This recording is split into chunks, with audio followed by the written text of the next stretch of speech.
پھر یہ کہا جاتا ہے کہ جناب ہم مراجع کو خمس کیوں دیں، یہ بھی ایک اعتراض ہے، ہم خود کیوں نہ دے دیں؟ میں کہتا ہوں کر لیجئے آپ یہ تجربہ خود دینے کا، اور آج سے آپ چند ایک افراد ہی کو کہہ دیجئے کہ جناب ہر شخص اپنی ثوابدید کے مطابق خمس جہاں چاہے اپنی ناقص عقل کو استعمال کرے اور خمس کو خرچ کرے. یعنی میں تنزیہ یہ بات کہہ رہا ہوں، ایسا نہ ہو کہ بعض اوقات ابھی مولانا محترم جو مجھے ملے تھے وہ کہتے تھے ابھی آپ نے زمینوں کا تذکرہ کیا تھا کہ امام نے زمینوں پہ معاف کیا ہے، تو کہیں یہ تاثر نہ ہو کہ لوگ سوچیں گے ہمارے جو خالی پلاٹ اور زمین پڑی اس پر معاف ہے. نہیں، اس زمانے مال انفال کی بات ہو رہی تھی جب بغیر جنگ کے مال ہاتھ آیا ہوا تھا، اس مخصوص زمانے کی بات تھی جو میں بار بار کہہ رہا تھا. ایسا نہ ہو کہ اس پہ اطلاق کرنے لگے. تو ہم کیوں نہ دیں؟ تو میں نے آپ سے کہا کہ ٹھیک ہے آپ تجربہ کر لیجیے. یہ نہیں کہ آپ واقعی ایسا کرنا شروع کر دیں. کہنے کا مقصد یہ ہے کہ مراجع جو ہیں وہ غیبت امام میں بھی خمس دینے اور جمع کرنے کو ویسے قائل ہیں کہ جمع بھی ویسے ہی کیا جائے گا جیسے ائمہ معصومین کے دور میں ہوا کرتا تھا، اور خرچ بھی وہیں پر کیا جائے گا جیسے کہ اس زمانے میں ہوا کرتا تھا.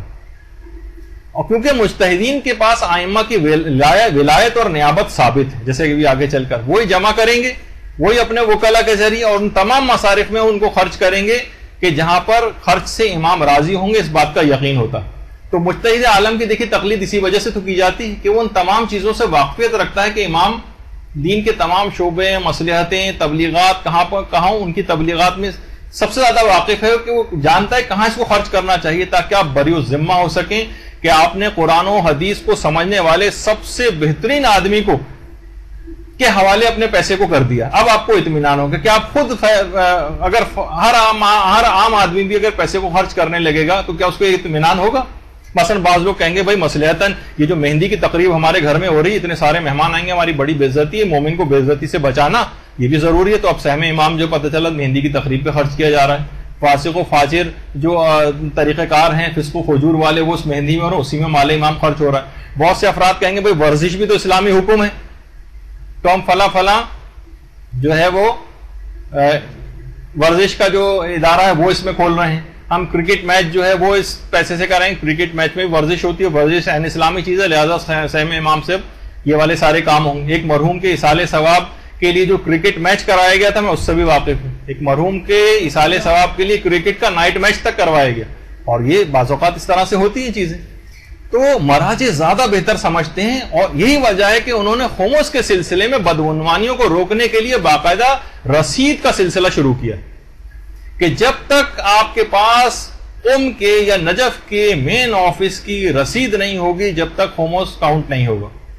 ٹھیک ہے، ایک انتظامی اس پہ ایک بحث ہے کہ اس میں کوئی موضوعیت شرعی ہے یا نہیں، اور کیا یہ انتظامی حکم کے اعتبار سے، لیکن بہرحال یہ بات کہی گئی ہے کہ انہوں نے کہا کہ نہیں وہ خمس کاؤنٹ نہیں ہوگا. آقا سیستانی نے بھی کہا اور دیگر علماء اور مراجع بھی یہی بات جو ہیں وہ کہتے آ رہے ہیں. تو بعض اوقات تو یہ بھی ہوتا ہے کہ رسید اگر کوئی نہ دے تو آپ رسید کا اصرار کریں ورنہ آپ کو خمس دوبارہ نکالنا پڑے گا، اس سے پیسے واپس مانگیں. اور بعض اوقات یہ بھی ہوتا ہے کہ یہ رسید کا ایسا ہے کہ خود ہمارے مولانا غلام علی وزیری بھی کہتے ہیں کہ بعض اوقات 10 روپے کی رسید ہوتی ہے لیکن اس تک بھجوانے کے لیے ہمیں 50 روپے پوسٹیج کے خرچ کرنے پڑ جاتے ہیں، اور اس نے 10 روپے دیے تھے. تو بہرحال لیکن یہ رسید کا سسٹم ایسا ہے. کچھ صاحبان نے کہا کہ جناب یہ جو ہمارے گھروں کی دال، چینی، پتی، حتیٰ کہ بیویوں کی بچی ہوئی جو لپسٹک ہوتی ہے اس تک کے اوپر یہ سب ہضم کرنا چاہتے ہیں. اس طرح کے اعتراضات ہیں. دیکھیے باقاعدہ کتابوں کے اندر یہ بات کہی گئی، دیکھیں لیفٹ پہ کتاب کا حوالہ ہے جس کو ہم نے ہائی لائٹ کر دیا. اب تمام مجتہدین کے فتوے جمع کیجئے فرماتے ہیں اور مساجد کی سیر کیجئے جہاں ان اشیاء کی ایک طویل فہرست آویزہ نظر آئے گی جن پر خمس واجب الادا قرار دیا گیا ہے. ان میں آٹا، گھی، دھنیا، مرچیں، ہلدی، لپسٹک، پاؤڈر، غرض کوئی ایسی چیز نہیں چھوڑی گئی جس پر خمس واجب الادا نہ ہو. مقصد یہ ہے کہ جو بھی ہاتھ آئے لے اڑو، یہ الفاظ استعمال کیے گئے. اچھا، اب میں یہ کہتا ہوں ایک آپ سے کہ جو مراجع اتنا بڑا خمس کا ایک عالمی سسٹم چلا رہے ہیں، چلیں وہ لاکھ حب دنیا، اگر ہم آپ کی بات معاذ اللہ مان بھی لیں، حب دنیا کے اسیر ہیں، حریص ہیں، یہ سب کچھ ہوں گے لیکن بے وقوف ہرگز نہیں ہوں گے. وہ کیوں؟ کیونکہ وہ دال، چینی، دھنیا اور ان تمام چیزیں اور بیوی کی بچی ہوئی لپسٹک اس کو تو خمس میں مانگ رہے ہیں، لیکن بڑی بڑی جو خمس کے لیے چیزیں ان میں سے انہوں نے خمس معاف کر رکھا جو روایت میں. مثلا مہر، عام سی بھی اب کوئی لڑکی ہوتی ہے تو 1-1 لاکھ روپے، کئی لاکھ روپے اس کا مہر ہوتا ہے. اگر یہ کہیں کہ بھائی مہر ادا کرنا واجب ہے، جب مہر اس کے پاس آئے گا تو اس کا خمس نکالے، تو ایک ہی دن کے اندر کروڑوں اربوں روپے ان کے پاس جمع ہو جائیں گے. وہ بچی ہوئی لپسٹک اور یہ دھلیا دھنیا دال چینی اس کے اندر چکر میں نہیں لگے. اتنے بیوقوف تو نہیں ہونا چاہیے جو اتنا بڑا سسٹم چلا رہا ہو. مہر کی رقم، جبکہ روایت میں مہر کے اوپر خمس معاف ہے، لاکھوں میں ہوتا ہے. اچھا اسی طریقے سے دیات کی رقم، کوئی اگر کسی کو مار دے یا بچے کا اسقاط کروا دے اس کی الگ دیت ہے. بعض اوقات ایک عاقل و بالغ کو 4 مہینے سے زیادہ کا اگر بچہ ہو اور وہ ایبارٹ کروا جائے تو پوری وہی دیت ہے جو عاقل و بالغ کے، یعنی 4 کلو سونے کے برابر. اب اگر اس لحاظ سے دیکھا جائے اور یہ دیات کے پیسے اگر کسی کو ملے اور کہا جائے اس پر خمس دینا ہے تو ایک ہی دن میں کروڑوں اربوں روپے جمع ہو جائیں گے. لیکن نہیں، ہاتھ پاؤں بدے ہوئے. روایت میں بات آئی کہ دیات پر سے خمس معاف ہے. سب سے بڑی بڑھ کر بات کہوں، میراث پر سے خمس معاف ہے. عام سا بھی اگر کوئی گھر ہے لاکھوں اور کروڑوں کا، یہیں ہمارے جیسے شہروں میں اور پوری دنیا میں کروڑوں روپے کے گھر، وہ کہتے کہ بھائی جو میراث میں جو چیزیں ملے، پیسے ملے، ان کا بھی خمس دینا ہے تو ایک ہی دن میں کھربوں روپے کے پیسے جمع ہو جائیں. وہ اتنے بیوقوف تو نہیں ہونے چاہیے نا.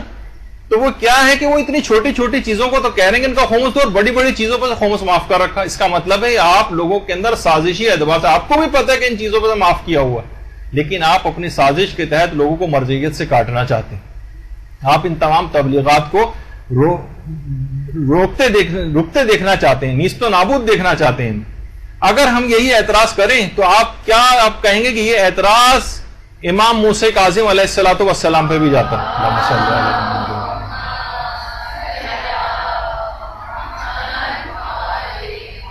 بی بی شتیتا سے کتنا مشہور واقعہ ہے بی بی شتیتا کا.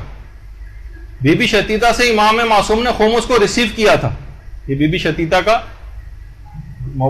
روضہ مبارک ہے اور یہاں پر کتنی دعائیں قبول ہوتی ہیں. بی بی شتیتا کا اصل ذکر جو آپ سے اگلی کلاس ہوگی کفن بیگ کے سلسلے میں، اس میں ان کا تفصیل کے ساتھ ذکر آئے گا.